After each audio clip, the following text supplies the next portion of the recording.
नमस्कार. सुरुवातीलाच बातमी येत आहे पावसासंदर्भात. राज्याच्या अनेक भागांमध्ये अवकाळी पावसाने हजेरी लावली आहे. अनेक भागात गारपीट झाली असून शेती पिकांचं मोठ्या प्रमाणात नुकसान झालं, तर दुसरीकडे काही जिल्ह्यांमध्ये उष्णतेचा कहर दिसून येत आहे.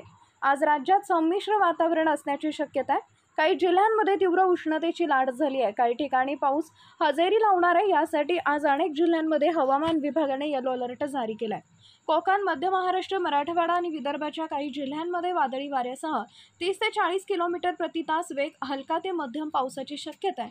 तर दुसरीकडे मुंबई आणि ठाण्यात आज दिवसभर उष्णतेची लाट असेल, तर संध्याकाळच्या सुमारास हलक्या पावसाचा अंदाज वर्तवण्यात आला असून येलो अलर्ट जारी करण्यात आला आहे. रायगड, रत्नागिरी, जळगाव, नाशिक, सोलापूर आणि बीडमध्ये उष्णतेच्या लाटेचा इशारा देण्यात आला आहे. दरम्यान नांदेड, लातूर, धाराशिव या जिल्ह्यांमध्येही आज वादळी वारा आणि विजांच्या कडकडाटासह हलक्या पावसाचा अंदाज वर्तवण्यात आला आहे. या जिल्ह्यांनाही येलो अलर्ट जारी करण्यात आला आहे. व्हिडिओ आवडल्यास लाईक करा, शेअर करा. अशाच प्रकारचे नवनवीन हवामानाचे अपडेट मिळवण्यासाठी आपल्याच कृषी अपडेट यूट्यूब चॅनलला सबस्क्राईब करा.